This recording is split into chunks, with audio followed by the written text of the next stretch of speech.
Shush, Agamemnon. He's raring to go. I'll show you stuff. Yeah, Agamemnon's ready to go. Well, hello and welcome to Planted, and the fourth of our talks today, which are entitled Natural Abundance, Unnatural Waste, here in Granary Square in King's Cross. As the only events and media company dedicated to promoting nature-based businesses and organisations, Planted is committed to effecting climate justice through inspirational and educational content.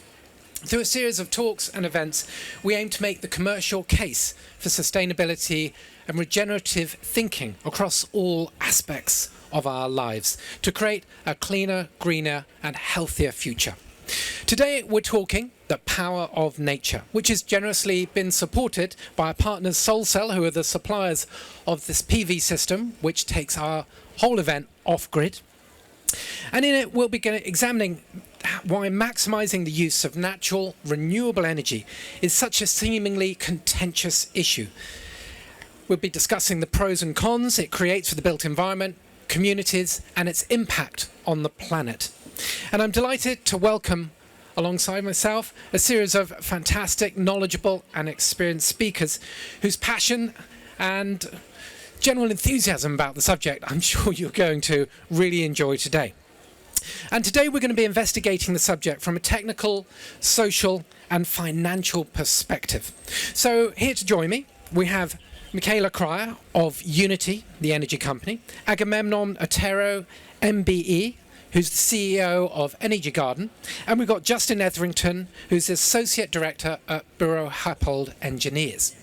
So the format is, I'm going to ask each of the speakers to introduce themselves for 5 to 7 minutes. We're then going to have half an hour for questions, and then if we get a chance to, we'll invite questions from the audience. So I'm going to ask Michaela to kick off, just to introduce herself, and then we'll go on to Agamemnon and Justin. So Michaela, tell us a little bit about your background and your experience. Thank you. Hi, I'm Michaela. So my background is, I guess, to really start at the beginning, I did a geology degree, so the past kind of session was really interesting for me about, epochs and stuff, so very much into that. But yeah, I started my career, I've always worked in the energy sector, started off in energy consultancy, really focusing on the big industrial and commercial consumers. They consume a hell of a lot of energy, so it's how do they trade it, how do they procure it, how do they do things more efficiently. And from that it was really interesting seeing how, these big corporates, they only really started looking at energy efficiency when non-commodity costs were going up. The only way to control their energy spend was to really just consume less. So then, as you can imagine, the interest in energy efficiency really rose. That was really kind of interesting to see kind of how economics plays such a key part. And from that, I also did, as mentioned, a lot of energy efficiency work. I then was approached to work for BP. So I have to confess, I did work at an oil and gas company, but I was approached to set up an industrial and commercial business there, focusing on electricity.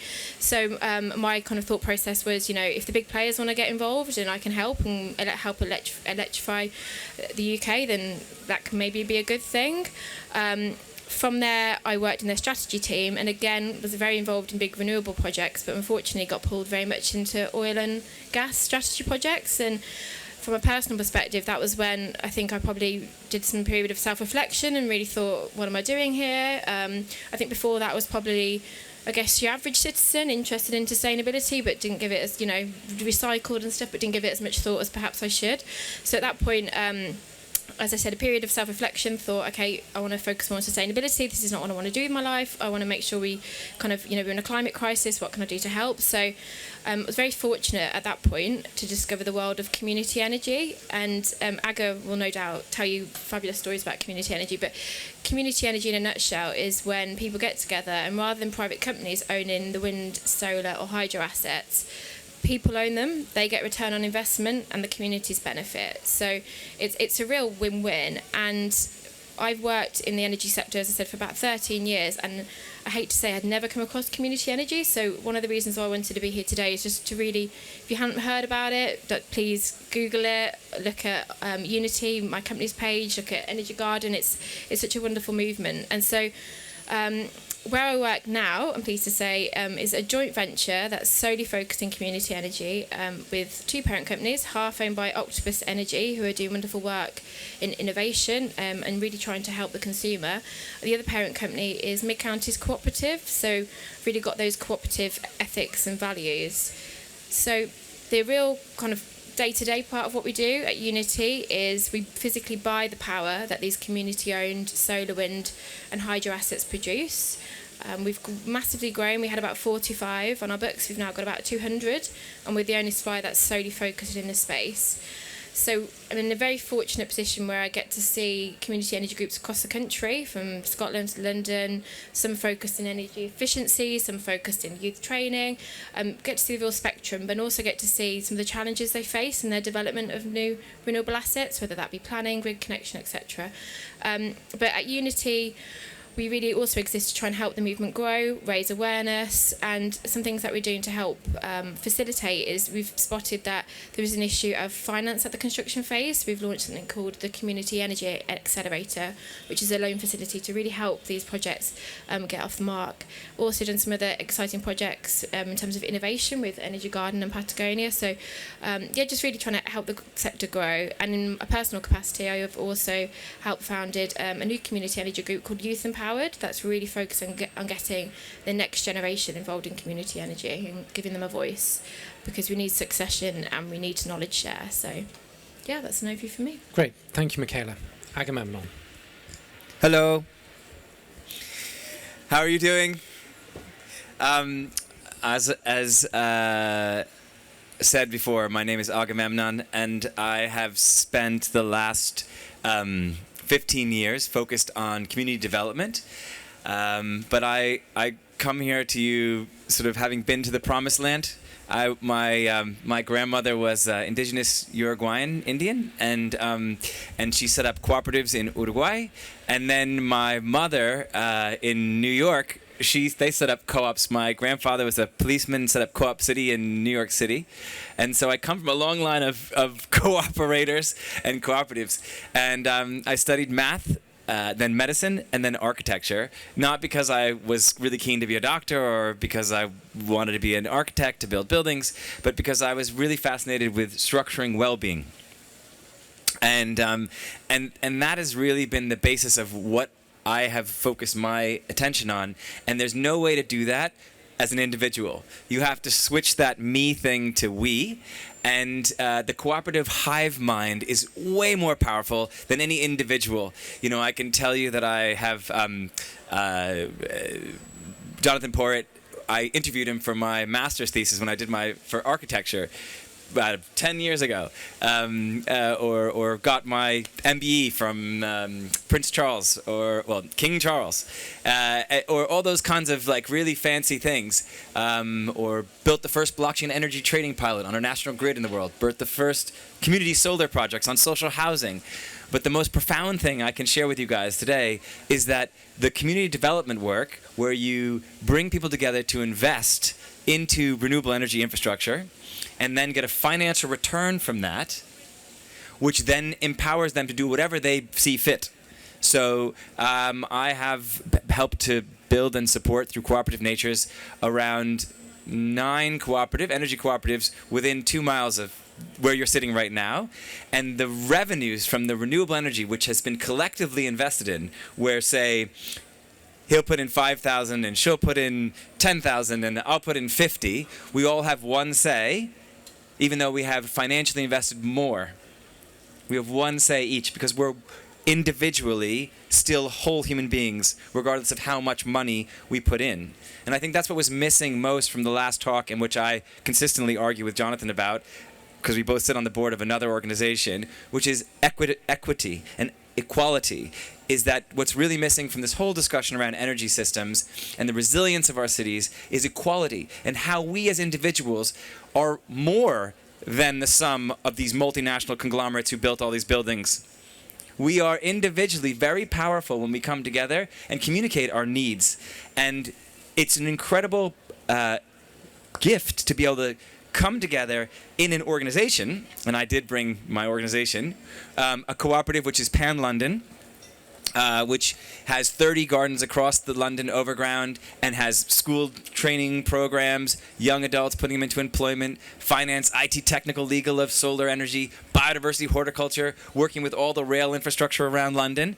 I brought that organization to you today because we've opened a cooperative share offer, and in the last 2 weeks we've raised over 250,000, and it's literally taking place because this is the 9th cooperative I built in London, but also after I founded Community Energy England about 7 years ago, co-founded. All these are cooperatives, so I can speak on behalf of a cooperative which help facilitate community development. So I'm here today to bring you what we have, which is if you want to invest equitably into community development around London, you can read about it, you can see it, and I have some of those flyers.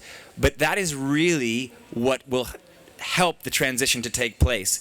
The transition that's needed is not smart cities, and every one of these big organizations that puts these buildings up around you will tell you we need smarter cities, we need better technology, we need more energy efficiency.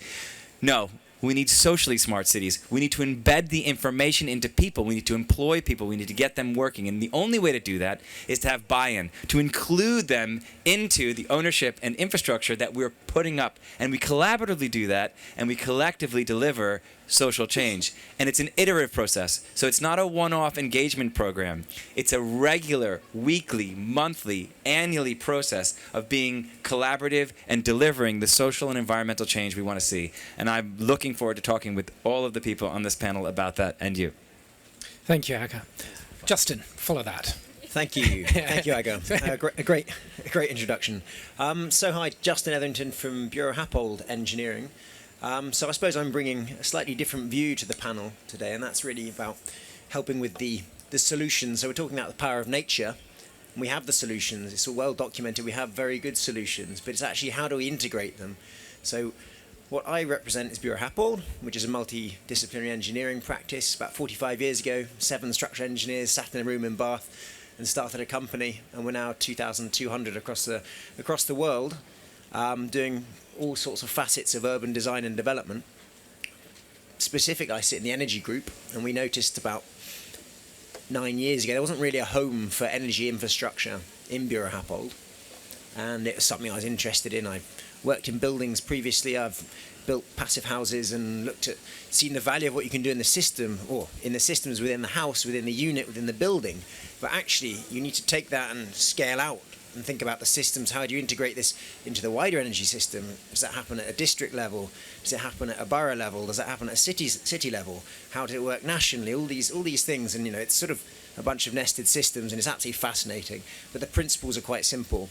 Spoken out earlier previously, we need to think about it as a system all the way through. So there's demand reduction, there's using it at different times, there's harnessing the intermittent energy sources, there's using actually what we've already invested into, there's understanding that the perfect shouldn't be the enemy of the good, and that progress is going to be iterative and incremental.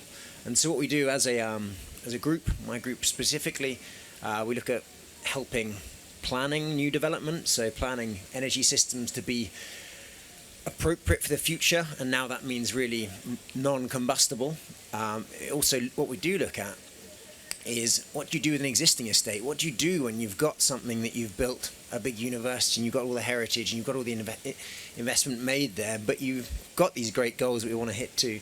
You've made your declarations, your commitments to climate emergencies, so we understand how rapidly we need to evolve. Well, actually, you need to devise a plan, a roadmap. You need to think about how you're going to do that, and it needs to be managed, because you can't just do it at the drop of a finger. Technologically, you can't just do it. You need to prepare, you need to improve and optimize before you make transitions. So we try and help people design their way towards a net zero future on one level. We also help with understanding the commercials of it, because ultimately these are things that have to operate. If you don't have an operating concern that has an asset, then you don't have an asset to decarbonise. So it all has to work together. So fascinating job I go to daily. We have a broad church of people that we work with. But that's sort of what I want to bring into this conversation, is a little bit about the challenges of how you implement and design appropriate systems that allow us to make a rapid and also rapid transition towards low carbon systems, but doing that as you say, in an equitable and inclusive way, and actually nowhere near enough consultation happens. But it's about trying to help and help our clients with that. So, Okay. welcome to be here. Thank you to all three of you to kick that off. So, it seems, we've got all these renewable systems all around us. They're falling freely amongst us. So, bearing in mind, we literally have energy raining down on us and blowing in our faces and cascading across our shores. How did we become so bound to a carbon-based energy system? And I guess that is applicable to all of you, from whether it's a technological or a kind of community group or a sense of kind of owning energy companies. So, Michaela, how do we become bound to carbon-intensive energy systems and this kind of creaking national grid? Oh, it's not good, is it? So I think we only have to look quite recently to, I think it was 2013 when David Cameron famously said, let's get rid of all that green crap. And at that point, there was solar subsidies through the feed-in tariff, and at that point, a lot of the solar you'd see on houses and corporate rooftops and things, a lot of that was through that subsidy. So when that stopped, it literally tanked. And then that also, the green crap, when they stopped that, it ceased onshore wind. That became an absolute nightmare, near impossible to get approved. And so I think we've had some real kind of, there was kind of momentum there, and people were, I think, coming along with the journey, starting to see the importance, efficiencies, economies of scale, everything was kind of improving. And that kind of, I think, really put a stop to a lot of things. And so from that, we've still got gas. Our homes are heated by gas. We haven't done any efficiencies like that. We need to electrify the system, and just at the moment there hasn't been that ramp up of like energy efficiency to move us away from gas and help support the growth of renewables. And Aga, how do we become bound to these kind of nationalised systems when, of course, at one point we were creating heat and warmth and energy in our own homes independently? Not that that was necessarily the best way for all sorts of air pollutant reasons.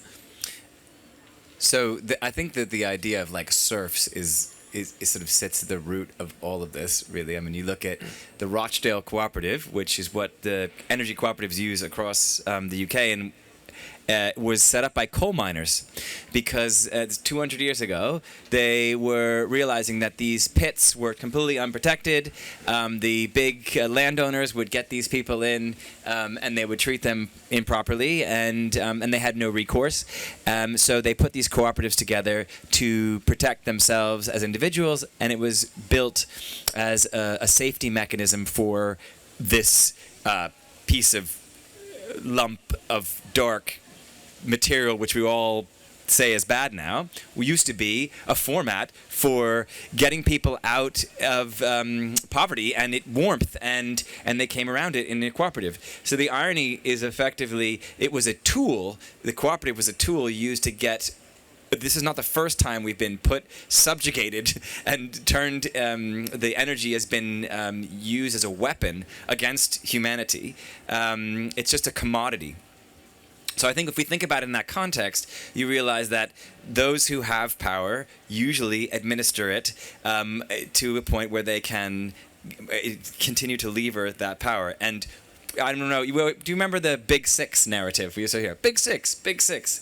Well, up until about 3-4 years ago, it was only the Big Six. Now, they've lost about 35% of the market to a smaller 26 who are coming in, like Octopus, like Younity, who are saying, we want to provide something different.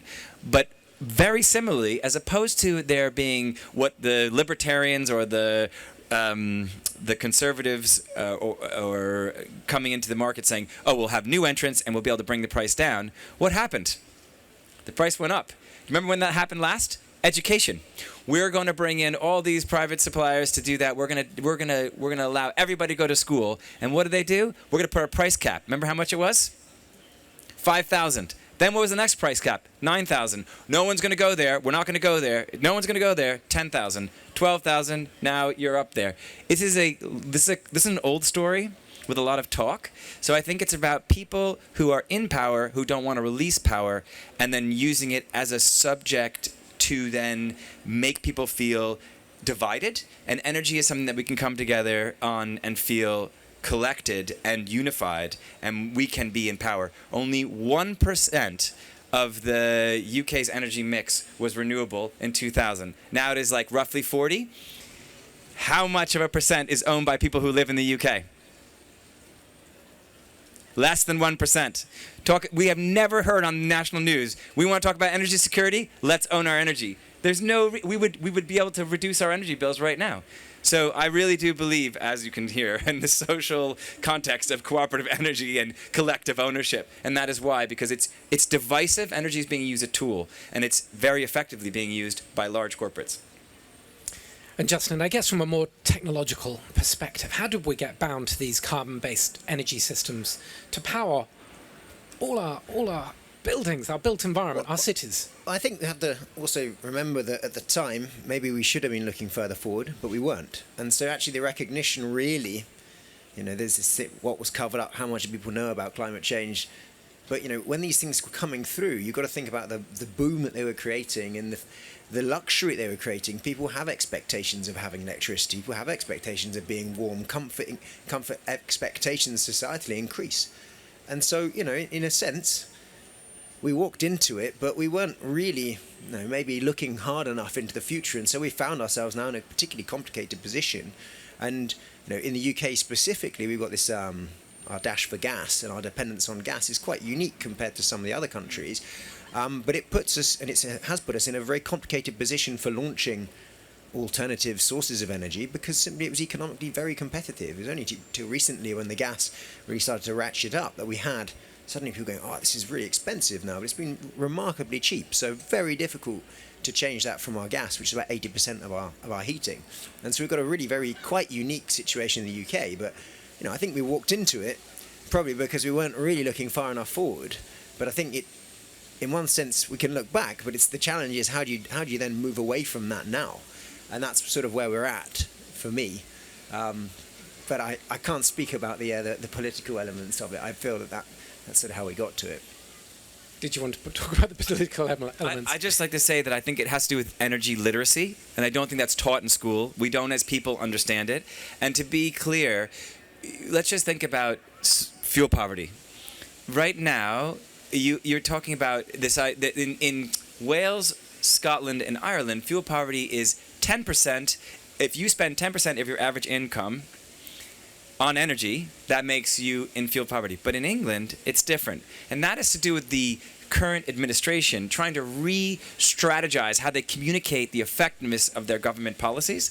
And what's ended up happening is that the government is now saying that regardless of the price of energy going up, we're only 1/12 of English population is in fuel poverty. When actually, if you look at End Poverty Now or any of the national or English-based charitable organizations, they say that about 1/3 of people will be in fuel poverty, particularly over this coming. It's about 1 in 5 now, and it will move to 1 in 3. And this is a strategic miscommunication or strategic lie to communicate where we are as consumers and what we're doing. And it's meant to deface the literacy of energy. And I really believe that is the answer, is energy literacy. Okay. So, and how has the current energy crisis arisen? I mean, is this something that we could have foreseen at an earlier stage? I mean, you mentioned David Cameron's green crap comments, but I mean, the energy crisis is something that we've become reliant on foreign energy suppliers when actually we have the potential to have invested more heavily much earlier on. Was this a cost issue, political issue? Was it a technological issue? I think, as Justin mentioned, gas is the path of least resistance. It was cheap, people knew what they were doing, it provides a nice base load. And to electrify, quite frankly, it is slightly more complex. We need more innovations. We have got grid constraints. We need to develop battery technology. So you can slightly understand how we have kind of walked into this mess, and I think there also seems to be a real misconception that like the public, society, communities aren't on board with renewables, and I'm seeing a lot of that narrative in the press at the moment with our current government, when I think the recent stat is about 80% of people do support onshore wind. So it seems to be there's a real kind of the government are playing to a real small part of the population who maybe are making a lot of noise rather than listening to kind of the needs. And I think we've got into this situation just by kind of, I don't think we've been forward thinking. Other countries, we haven't subsidised renewables as much as, if you look at Germany, they subsidise renewables 3 times the amount of fossil fuels. We subsidise fossil fuels more than renewables. So we've kind of done things a little bit backwards. And I think, to Aga's point as well, it's kind of literacy. We've got the least efficient homes in Western Europe. So there's just been a few kind of obvious things that are kind of staring us in the face, and we needed kind of government support, and it just hasn't happened. And now it's kind of panic stations, and we need to do something quickly. So it seems as if we have public opinion, we have the cost strategy, we have the technology, we have the environmental awareness to be doing this. So what are the barriers? Well, why wouldn't we be doing it more right now? Is that Go ahead. You go ahead. Oh, Aga, I'm sure you have something to say on this. No, do you want to? Sure. Well, maybe from a technological everyone's perspective. got something. I mean, from a technological position, clearly, I think everyone's probably had a visitor to your house in the UK and you've got single glazed windows and they go, "What are you doing? How is that still even a thing?" And so we've really underinvested in what we do with our stock and our existing buildings, and 80% of those will be there in 2050. So, there's a lot of ground to cover. In terms of what we need to be doing now is, clearly we've got a lot of volatility in the market now and changing governments, which means that actually trying to plan and commit to future prospects is complicated, because you're trying to sort out something that makes a stable return that you're looking for, and things are moving all over the place. But what is positive is that renewables have never been more competitive. They've never been as competitive. And if you look at what happened to coal, which very quickly met its demise as it economically was pushed out, it's becoming harder and harder for people to really reject the idea that renewables aren't the cheapest form, and it needs a lot more continued development to ensure that that's understood. But packaging the renewables with the storage elements, which are coming, make a very, very convincing proposition for a long-term stable energy supply. And that's something that really is moving very quickly and is much harder to push back. I completely agree about the subsidies being removed and that making it very complicated. But we felt, I suppose, from the built environment perspective, that we've been in a bit of a grey area to do with policy, and that's just from planning new houses and new buildings, about what the expectation is about the quality, how green do they need to be. And that's something that hopefully is going to begin to clear out a little bit. But clearly it's a very difficult, volatile place to start planning things from. But I think one thing you can't debate is getting a better understanding and a reduction in demand means you need less supply long term down the track. So it is something that needs to be done. We've been doing some really interesting work around flexibility, but I think we'll probably get onto that in the future. Yeah, no, I'd say it's like trivector, like this big thing. So you have the system that we all know now. You drive your car, you go to your house, you go to your family, you see them. They have a system which is built on fossil fuels. Yeah. It's built. Everything's there. It's cheaper, even though oil and gas and everything it's no longer as feasible as it was. The system, all of the 1, 2, 3 sections of the economic building blocks for the system that you see in front of you is all running on that. So there's that one thing. The system itself feels that it's still viable, every system along the way, to use the old system. Us as consumers, we are not getting all the information that we need. I mean, how many of you had heard of community energy before today? This corner over here, that's good. That's less than a quarter. Just so you know, I mean, if I yelled it out to the whole room, then... But so that as an idea, and it's still nascent. I mean, there's only about 270 megawatts of community-owned renewable energy in the UK, which is pretty small. We need terawatts of our consumption. So the mentality of what the options are of what's out there, not so good. So, and then around the sort of this literacy piece, we're not educated in school. Now people come home and go, "Mom, Dad, I saw the solar panel at school. We're doing this thing. Youth strikes, whatever." I think that there is a bit more literacy coming in, but as a nation, as a community of thinkers, we're not literate around our energy bill. No one knows where the energy comes from, and this narrative that it's comfortable is, I think, a tool for the other two forces. One of the system is like this, so let's keep them thinking that as long as we can, and the other is it's more interesting for us not to change. It's easier for us not to change. So I think when you step up in the morning, you say, "I want to change my life." We think we've all had that. This is not working anymore. I'm mad as hell, and I'm not going to take it. When you have that moment in your life, you need to go, okay, where do I start? And your energy bill, your energy provider, is a great place to start. And so I think that those are the three reasons why. And I think it's really hard to make that shift. But when you do, you realize, like when you do your taxes, it's not that hard. Mm-hmm.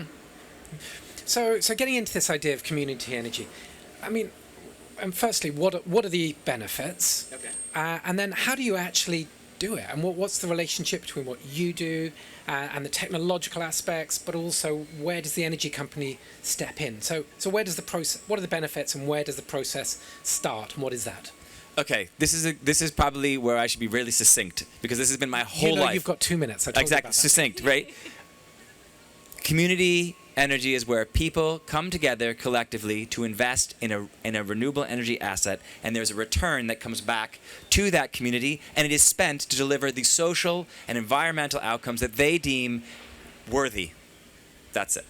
Energy Garden focuses on educating people, literacy, and all these things, from seed, biodiversity, horticulture, everything, to solar. So we use a large energy cooperative to then fund our paid-accredited BAME youth training programs and to directly place them into the renewable sector, because equality means getting everybody at the table.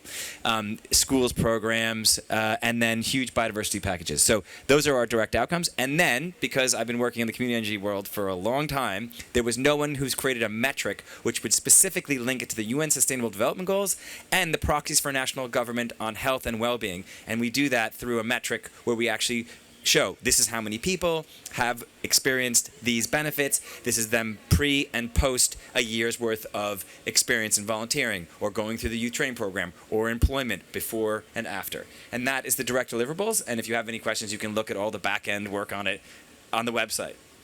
So what does the technology look like in a community energy scheme? What would we be talking about? Well, I suppose, I guess talking about, and also Michaela, what you're funding is really about, it's probably focused around the technological, probably solar and predominantly, which is very easy to deploy. I think what's more complicated is actually how you get the value out of it. I mean, we've just done a quite interesting study around an off-gas grid village in called Barkham, so down towards Brighton, working with Avesco, a community energy, local energy provider. Yeah, with Ollie. And what we were looking at is if you take a full community, and it's quite a good example because everyone can imagine a village, rural village, you can see the bounds of it, you can see the green fields around it. There's no gas grid there, so they're oil-fired boilers, some of them have got electric. And what we were looking at is, okay, if you all bought into this, how do we take you off grid for your heating? Let's just say that power we'll deal with, because the power will be solved more nationally. We've seen the progress of large-scale renewables, but how do we do the heating part?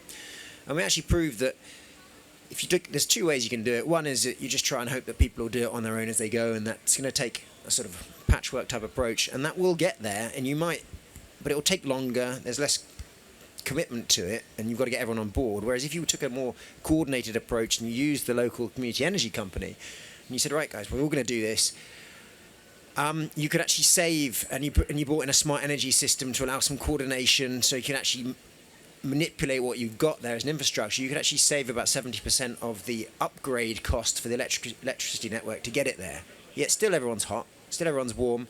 You've actually funded and found a way to finance the retrofit works that people need. This is a village, these are normal village houses. These are sensitive things that need to be done properly. And so you can do all that. And so we did the study to try and look at that techno-economically. So actually, what does it cost? Technically, what you need to do. We built a really nice digital twin. We engaged with the community. We walked them through it. And so we're actually exciting stage of wondering, can we do this next? And one of the things that we looked at there as a parallel was, okay, well, you can do that on the building specifically, but actually, can we speak to someone here, a landowner, and say, well, can we put some grid scale solar here and start to think about how much of your annual consumption in Barkham can we cover? And unfortunately, that point's where the market breaks down a bit, because we can talk about how nice we can do these things and we can work it through in a nice study, but actually the market processes and mechanisms to be able to allow that community to pay reduced network use costs because they're using that much of it locally doesn't yet exist quite. So it's a really exciting time to look at it, and it's a nice sort of example of how actually you can use farming in a different way to provide the local community. And I think that's what we'll see in the next few years, is actually an acceptance that sort of, did I really say it's not NIMBYism, but WIMBYism, will in my backyard. And, that sort of actually recognise that we need to do these things to collectively contribute. And so it's quite a nice way of seeing that you can technically do it, but you have to have these studies, and then you have to get the organisations in to help and say, well, we can't do this, we want to fund it, we want to go and do it. And in that way, really what we saw is that was started off focused on heat, but it ended up having to be a whole energy system thinking, and it needed a whole community engagement, because to actually get all the residents to buy into this, it needed to be collectively done. So I think it's a way of looking towards it, and we've been really excited about being involved with that, with UKPN, with the local, with Avesco, the local energy company, and it's been a really, really great learning experience for us. But it's an example of how complicated it is, and when you get there, it's still not able to just do it as directly as you would like to. Am I right in thinking that the Barkham community was catalysed by it being a potential fracking site? Is that right? That's repower. You know more. That's Balcom. Balkham. Repower Balcom. Right. That was that. Oh, Yeah. very So good. Just Balcom and okay. Balcom, but different. Okay. Michaela, so at what point does the energy company step in to help the communities? So when you say energy company, I think as well we need to clarify. So it's energy suppliers are essentially the middle person, and they're not kind of the generators. It's very much the middle, and very much constrained by industry regulation and constraints. And I think the challenge we have is some of the things that Justin just mentioned. We have a lot of community energy groups coming to us to say, we've got a solar farm in the local community, so I therefore want to be able to give that to our local village or town or whatever at a discount.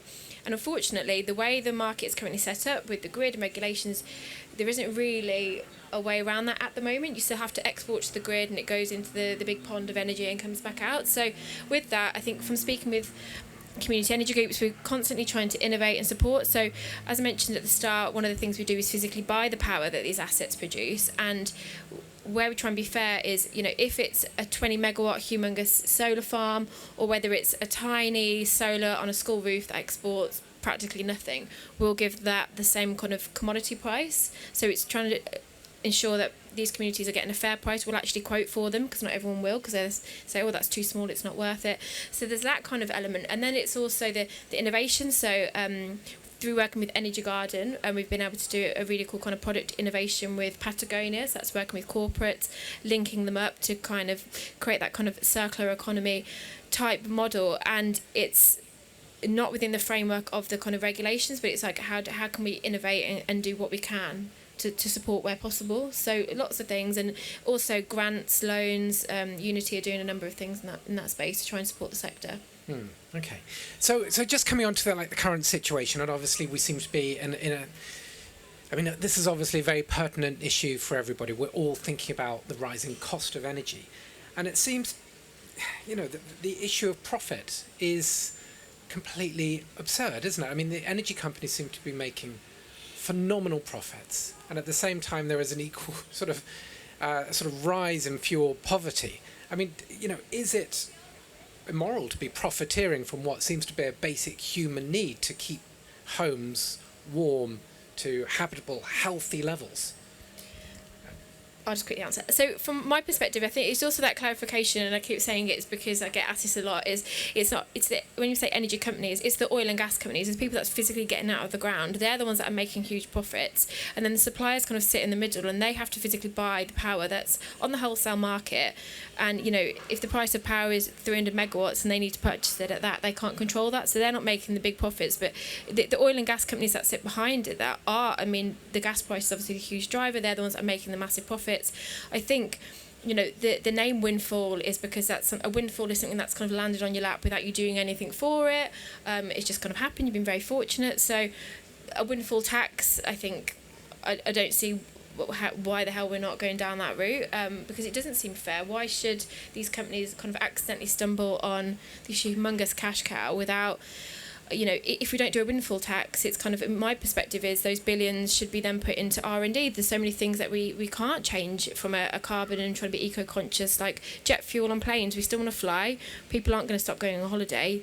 Why can't we say, okay, you're making billions, you're polluting the planet, so put some of that into R&D, or there's so much we can be doing, and it just seems bonkers that we're letting the small kind of, well, not small, the big companies profit. And I think there's never been so much of a time, as Aga said, for the cooperative movement. You'll be seeing these billions. Why can't communities and consumers kind of have that just transition and have a fair shot of taking value out of energy, etc. Mm-hmm. Did you want to say anything? No. All been said. You want? Just agree. Yeah. No. I mean, I would almost ask the question again because so you reshape that for me. The question. In what way? Just say it again. Did you zone out? Was that boring? Well, I mean, is it immoral that we're seeing the sort of contradiction of enormous profits in some sectors of our society, whilst other people are slipping into fuel poverty in ever greater numbers? Yeah, I think that, this is a literacy thing. The equity. Yeah. So I think it's important to sort of just verify that this is a energy literacy thing. The commodities cost has gone up by 6,000%. We saw 5 times our energy bills. Some of you will see your cap at 2,500. The supply companies are seeing, they used to buy it at 45 pounds a megawatt hour. Now it's at like 5,000 pounds a megawatt hour, right? Yeah, 500. Yeah. So you have this huge. So it's 45 to 500. The base race commodity cost. So the people who were all going out of business 2 years ago, remember? Oh, Saudi Arabia, what are they going to do? They're going to dump it. Russia, they work with OPEC. They have to reduce their amount of consumption. They can only take this much. Russia went against OPEC to dump all their their gas. And so did Saudi Arabia. And so right before COVID. And then all of a sudden, no one's talking about that. We're talking about COVID. And we're talking about how there's this pandemic and all these things are happening. Meanwhile, this huge commodity, which people are sitting on, they broke an international treaty and started pumping it onto the markets. And lo and behold, the government, the UK government, doubled the non-commodities cost, which is the taxation that we all pay. So when you pay your energy bill, 50% of that, roughly, is now a tax from the UK government on our bill. The rest is split between the supply company and the energy supplier. The supply company and the generator, right? And so if you break it out, the where the money's going is quite a big loop. And as Michaela was highlighting, it's not just the energy supply companies, because, for instance, Younity, they're not necessarily generating from fossil fuels, which are your BPs, your Shells. Those guys are making that movement. So is it immoral? Yes. Why is it immoral? It's smokes and mirrors, and there are a lot of people making profit, and I don't think that we can jump through all these subjects in a quick amount of time. And there's a lot of information out there. It's made really interesting, and you can go and see great videos online, and we can send you there. But it really is immoral, but you have to be clear about who's doing the wrong things and why. Okay. And conscious that we're running out of time, and this is obviously an enormous subject, can I just sort of ask you, what are the sort of changes that we are giving us hope for the next 10 years? Where do we think this whole situation is going? Obviously we're at a critical moment, and that's going to be forcing change financially, socially, technologically. There's a lot in the balance that is shifting. So, Justin, what are we going to be seeing in the next 10 years in the way that we are heating and powering our built environment?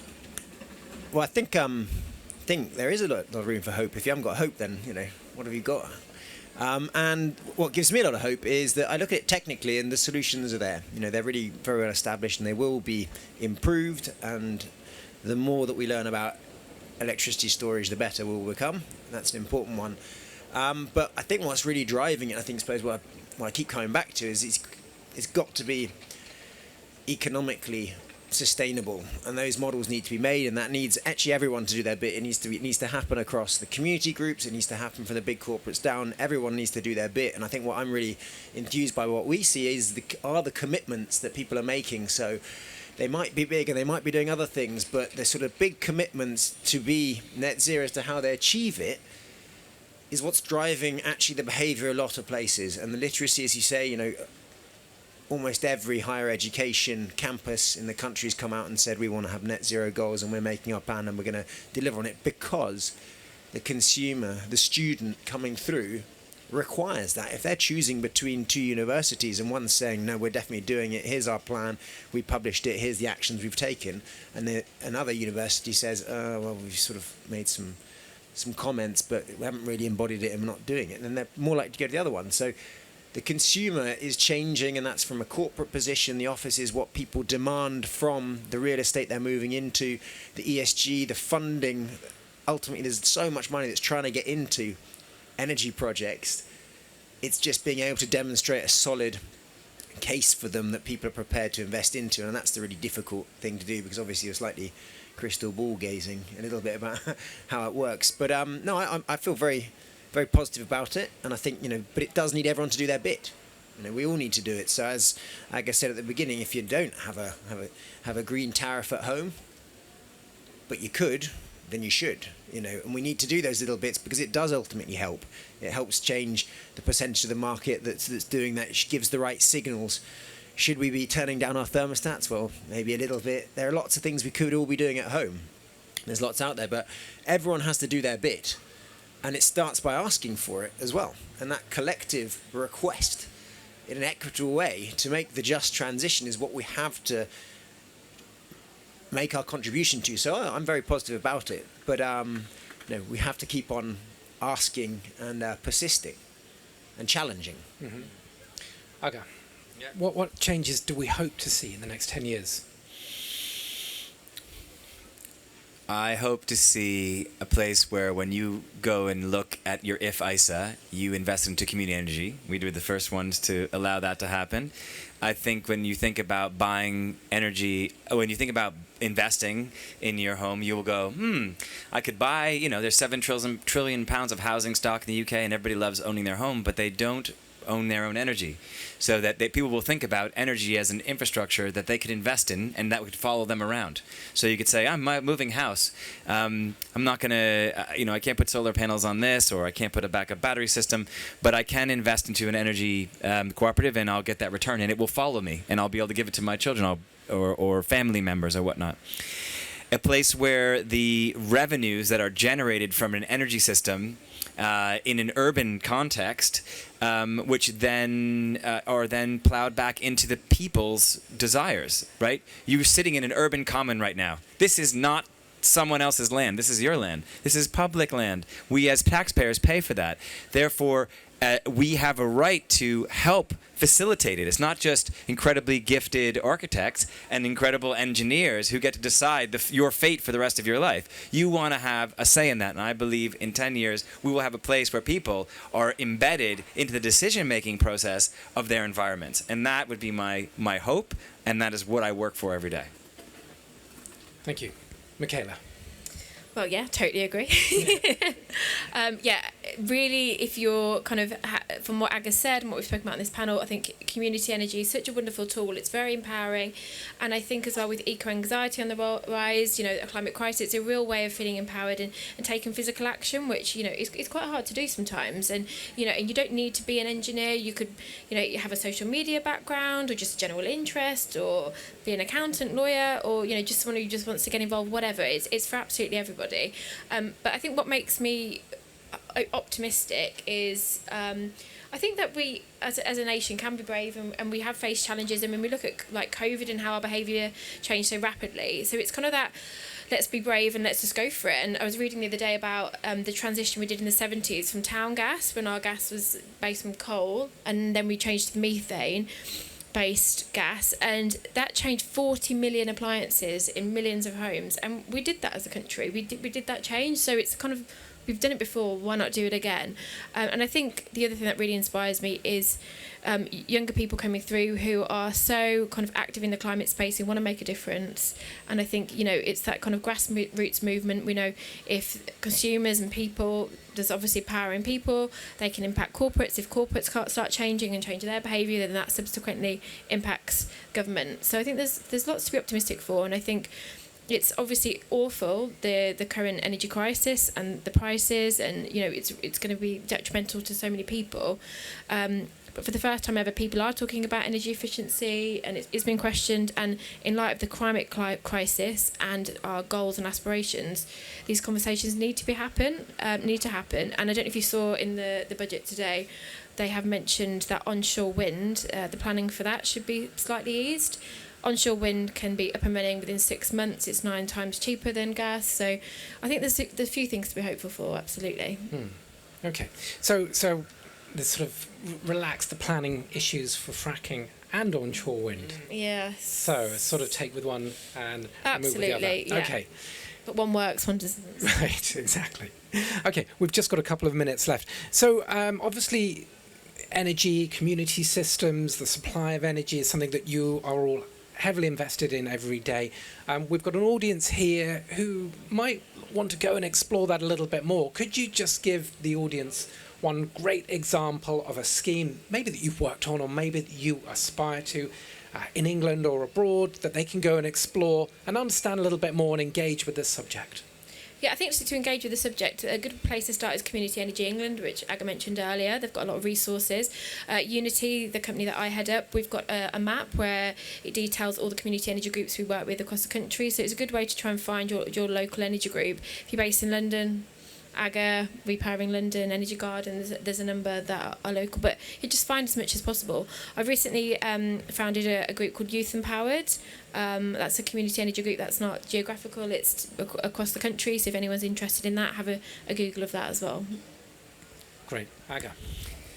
Well, I would say that the project that I'm really proud to share was the first time. It was a social and environmental power purchase agreement. So I've been trying to do this for like 4 or 5 years.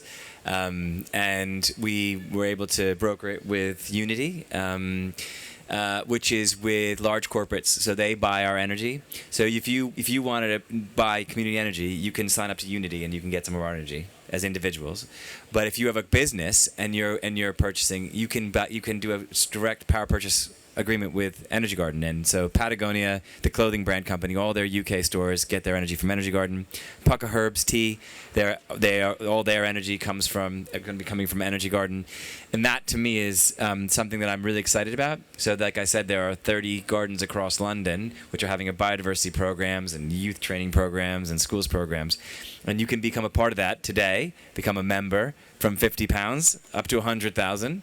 And you can be literally aware and engaged with a biodiversity, community energy project, and social engagement tool in London. Just tell us quickly, you're raising funds for this new scheme. What so are you this up to now? So we raised 20 grand today already. We're up at 200,000. We're trying to raise 800,000, and we'll be putting in a megawatt of solar.